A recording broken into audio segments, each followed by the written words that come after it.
Consideramos que Antón Tovar merece o Día das Letras Galegas. Sabela xa adiantou esa coincidencia de efemérides, pero entendemos que hai méritos literarios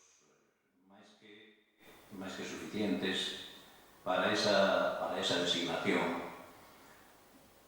O profesor e académico Xesús Alonso Montero ten dito en moitas ocasións que a voz poética de Antón Tovar é unha das voces máis significadas da literatura galega da segunda metade do século XX. Concordamos con esas valoracións do editor e amigo Alonso Montero, porque Antón Tovar é un poeta transcendente, un poeta que transcende o ámbito temporal, o seu propio tempo. Consideramos que a súa creación poética segue tendo plena visencia nestes tempos, neste momento, e transcende o ámbito espacial, xeográfico, porque os seus libros foron obxecto de críticas de vegabanza máis alá do ámbito territorial ourensán, dese Ourense que para él foi prácticamente o universo. Él dicía que gustaba de viaxar desde o seu salón, desde a súa propia casa, sen salir prácticamente dos límites da cidade de Ourense. Antón Tovar é un poeta verdade, é un poeta auténtico, elixido pola palabra poética, pola creación, para ser un dos seus divulgadores. Quero dicir con isto que Antón tiña o don da palabra. Era unha persoa, foi unha persoa que naceu para ser poeta. A súa propia vida foi como como unha condición, como unha circunstancia que o empurrou a expresar a través da poesía todo o sentimento de infortunio persoal e planetario. Na obra poética de Antón Tovar está tamén a rebeldía, o inconformismo, en primeira instancia contra o seu propio infortunio, contra a súa propia desgraza, que non é outro que o infortunio de vivir, a propia tragedia de vivir. Por outro lado, o infortunio da sociedade, o infortunio de toda a condición humana. A súa creación é un esforzo constante, permanente, por encontrarlle un mínimo sentido á realidade socioeconómica, política e sentimental de crenzas da sociedade.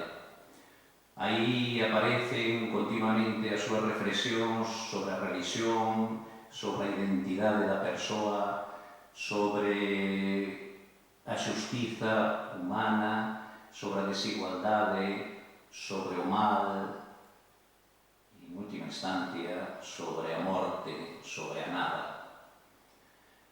Estamos convencidos de que a súa obra, que para él é unha obra importante, acaba aceptando que é unha obra importante, él manifesta sentirse poeta con mayúscula, a par de creadores que la admira, como Fernando Pessoa ou Blas de Otero. Dicía que estamos convencidos de que, se non é no ano 2024, será nun posterior, a voz poética, a creación, a figura de Antón Tovar merece un recoñecemento por parte da Real Academia Galega, merece un recoñecemento por parte da sociedade galega, merece ser recoñecido, merece ser valorado na medida en que nos trasladou, nos deixou un legado extraordinariamente valioso nos seus 7 poemarios galegos, nos seus diarios íntimos dunha honestidade poucas veces vista e no seu libro de relatos a única incursión que fixo na narrativa. Estamos dando un paso, creo, moi importante neste momento, cal vai ser a presentación da documentación na Real Academia Galega, e entendemos que esta demanda, esta petición que formulamos, vai ser escoitada, vai ser tida en consideración.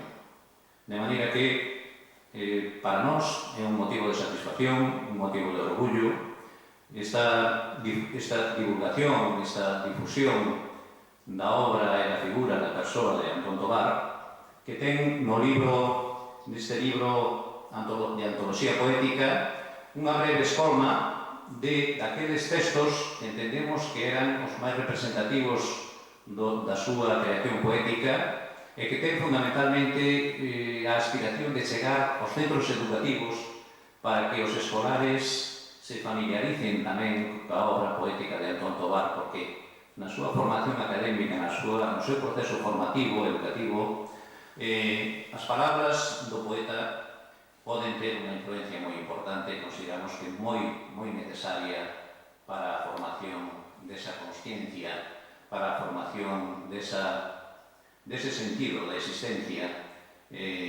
marcado, como digo, por unha radiografía da realidade certeira, aínda que se recoñece que é pesimista. O propio Antón Tovar decía que non é máis que realista, porque así consideraba ele. Moitas gracias.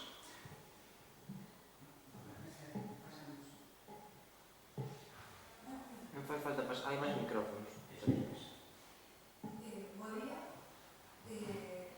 Dende ao que é o museo e o cuadro do museo, do etnográfico da Liña, vimos a presentar a antoloxía de Antón Tovar e a facer un fincapé no que está sendo a reacción masiva da xente a acudir ás 3 presentacións da antoloxía de Antón Tovar que se desenvolveu no que foi o museo, onde asistiu o secretario xeral de Política Lingüística, onde se realizou tamén a librería de Vigo en Cartabón e no Liceo de Ourense.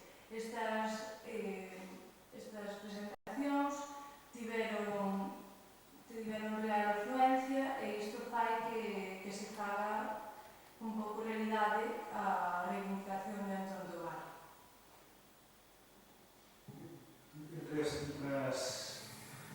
A documentación que lle presentamos, o que llemos presentar a Real Academia, a través do seu presidente, pois hai un traballo intenso que comezou no propio museo coa conmemoración no ano 2021 do centenario de Antón Tovar, con exposicións, con un montón de eventos, artículos por medios, moitos eventos, moitos actos, moitas divulgación en definitiva, que era o noso cometido, como explicábamos os compañeiras, de unha das funcións do museo e de divulgar a vida e a obra de máis de 50 autores que conforman, que teñen esa vinculación coa línea e que teñen traballos significativos, entre os que está o propio Antón Tovar, está Carlos Casares, que xa tivo o Día das Letras Galegas e que nos traballamos tamén na divulgación da súa obra.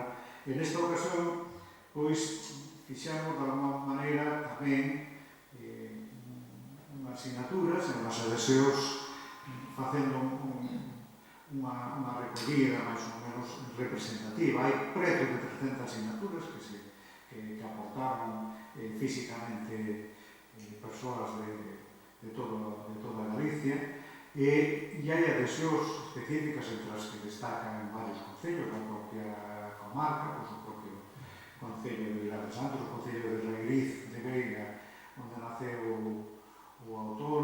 de Xinzo, de Trasmiras, ese alcalde do museo de outros lugares, todas as asociacións de tipo cultural e de estudios que operan ali na comarca da Limia tamén asinaron a petición do Día das Letras Galegas, entre os que está o propio padrado do Museo da Limia, que é unha asociación sin ánimo de lucro, pois o mismo que o Centro de Estudios o Centro de Cultura Popular da Limia, o propio Liceo de Ourense, que estuvo moi vinculado tamén o poeta que queremos que se lle dedique a das letras galegas, pero tamén hai nomes significativos. Antón Ribeiro Coello foi dos primeiros que mandou a súa adhesión expresa, outros autores como o propio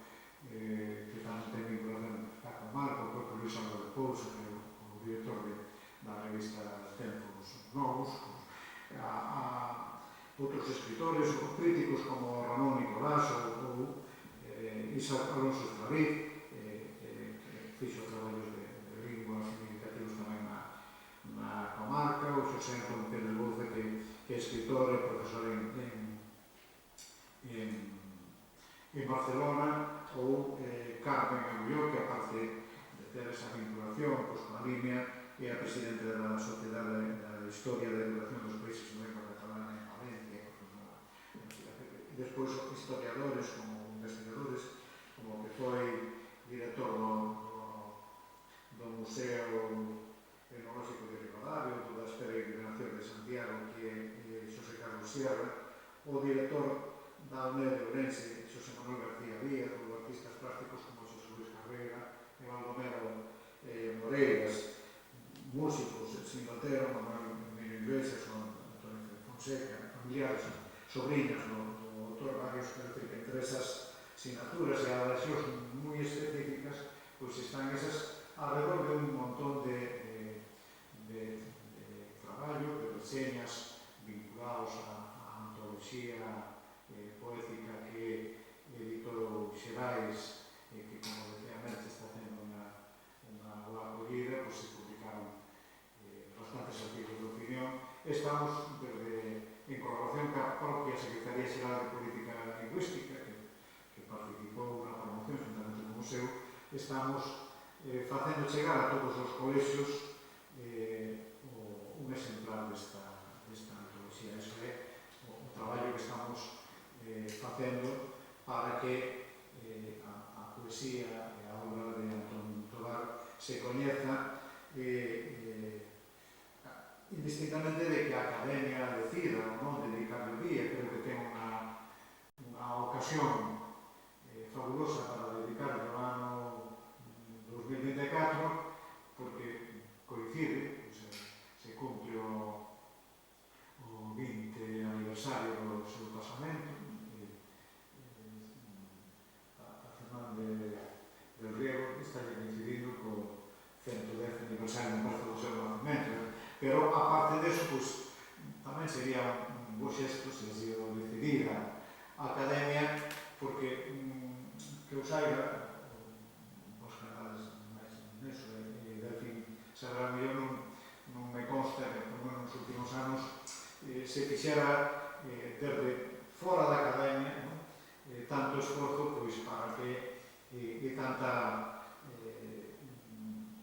tanto traballo para que se lle dedique a un autor que merece pois o Día das Letras. Entón, se hai esa coincidencia co 20 aniversario e se a Academia incluso pois escoita as demandas, pois sería tamén irse adaptando os tempos. Non decimos que non elisa ben, pero todo aquilo que sea ter en conta pois as demandas, igual que fan outras institucións, pois por lo menos que se valore. Nos pensamos que vai ser así.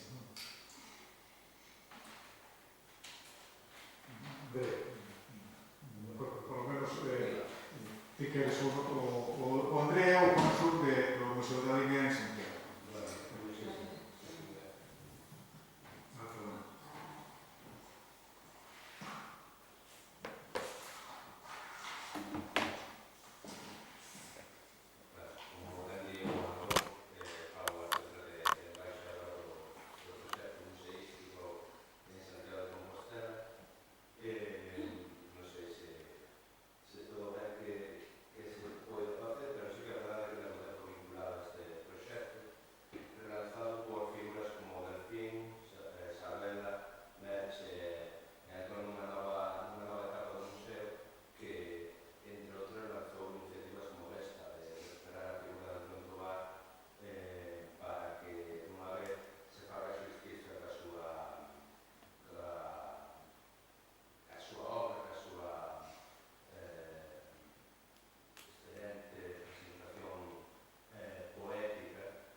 queres preguntarnos alguna cousa? Sí, a este tema de que antes de chegar aos centros educativos, preguntamos que presenta ten este poeta, digamos, na educación, nos centros, se lle presta suficiente atención, aborda esa súa figura, que por outra banda, como varios de vos utilización a palabra xustiza e recoñecemento, antes da iniciativa do museo, a figura de Tobar estaba un tanto esquecida. Que reflexionan ustedes? Sí, nos centros educativos todos sabemos un pouco o que acontece ca poesía. Non é a lectura estrela, desde logo. A poesía é seguramente o xénero literario que máis descoidado está, tamén na educación. Estúdase a poesía como crónica literaria, fundamentalmente, pero non se vive a lectura poética, non se practica a lectura poética, non se guía o alumnado na lectura poética. Para o alumnado é moito máis cómodo e para o profesorado, lógicamente, isto non é unha acusación, pero eu creo que é unha constatación que a narrativa é o xénero que resulta máis atractivo para o alumnado, na mesma medida en que resulta máis atractivo tamén para as persoas en xeral. É así, non? Como o que se procura ca lectura, cas lecturas no ámbito académico é crear unha certa vocación de lectores, crear lectores, pois un pouco cargas extintas nese xénero. Non quería dicir isto que non haxa uns docentes que tamén introducen libros de poesía, pero en moi escasa medida, en unha proporción moi escasa.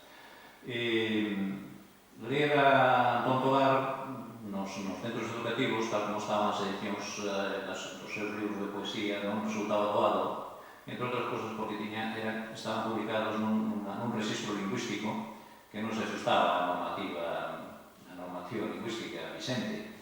Eso implicaba unha certa dificultade de achegamento á súa obra, certamente.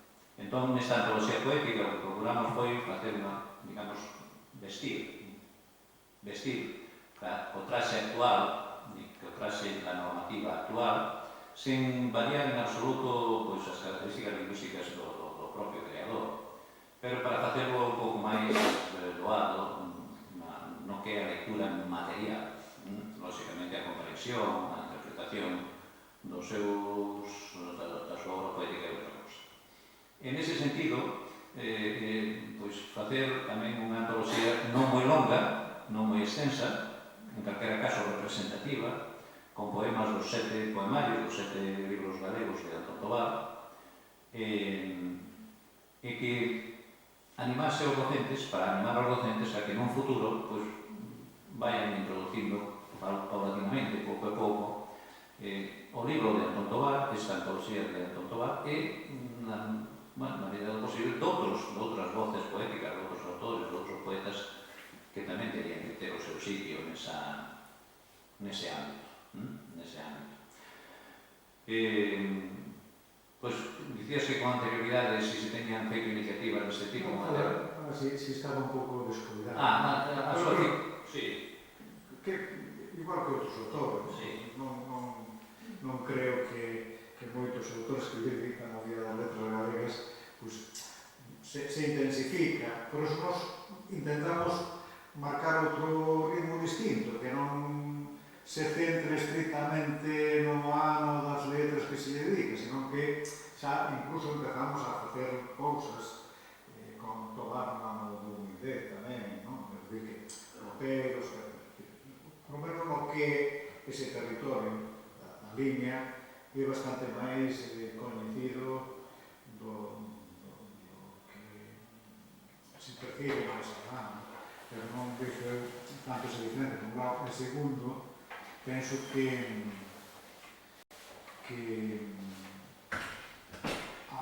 hai un conocemento de Tobar posiblemente máis grande incluso do que nos parecía a nós, porque as 3 presentacións que fixemos a presenza, certo, que facemos ali no museo, pois que mobilizas, pero é que a presentación do Liceo de Ourense foron máis de 100 persoas. A do Cartalón de Vigo foron máis de 40 persoas. Quero dicir que será o que somos moitos amigos por aí, que tamén, ou porque non é habitual nas presentacións de libros que acuda tanta xente como nos pasou con estas tres presentacións que fixemos con a poesía poética que coordinamos do Liceo. Sí, Antón Tovar é unha persoa, comentaba aí un pouquinho antes con Luís, unha persoa moi querida, sempre foi unha persoa moi querida en Ourense, en boa medida tamén fora da cidade de Ourense. Agora o que compre que se sabido. Hai que ler a Antón Tovar, nese sentido, todo este proceso, este proxecto que acometemos é o que pretende, non? O recoñecemento a facilitar o achegamento á obra de Antón Tovar, a esa obra valiosa, esa obra que ao mesmo tempo que manifesta toda a súa inquedanza por a situación do home, por como vive o home, por a realidade social, é tamén unha voz que indaga no interior do ser humano, da condición humana, da nosa propia condición, que trata de iluminar as sombras da propia existencia, as sombras do pensamento. Unha persoa que tivo unha vida con moitísimos sobresaltos, con moitos problemas de saúde, e que foi un lector voraz e un crítico literario tamén moi cualificado, a pesar de que non colabora habitualmente cos medios de comunicación, pero sí traslada nos seus diarios moitas referencias bibliográficas a respecto das súas lecturas, a partir das súas lecturas. Me gustaría añadir unha cousa. Parece unha excelente iniciativa, a Coruña, porque ademais Antón era un persoeiro moi de obra, moi de intramuros ourensanos, todos os que coñecimos, e ademais ella, como dixo, moitos amigos, e lle era moi querida. Pero fora dese circuito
decías tú, Luís, de que fora de Ourense nunca tivo así unha grande presenza no Tobar.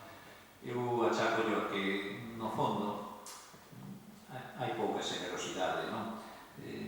Case só contentámonos con mirar así un pouco para o que temos ao redor, pero fora do que nos sai do noso ámbito, é como se formásemos clans, non? Como se formásemos clans. En isto da cultura, da literatura, acontece un pouco iso.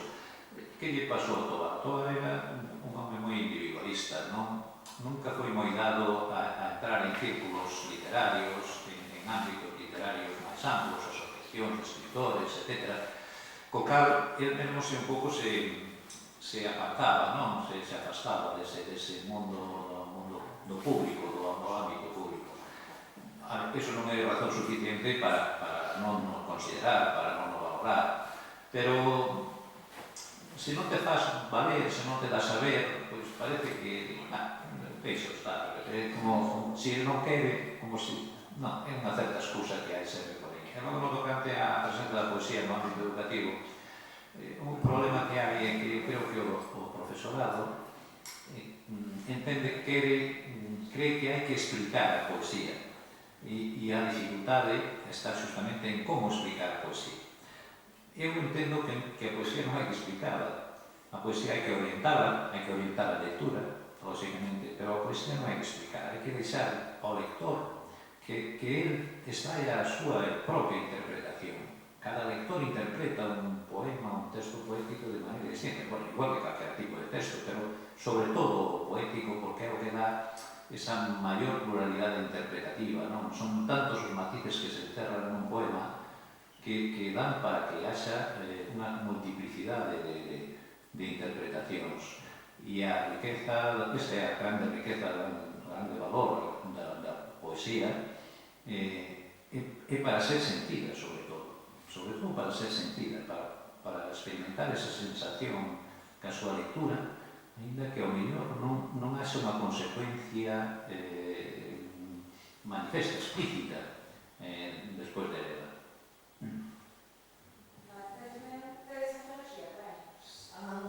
Marchou con o André.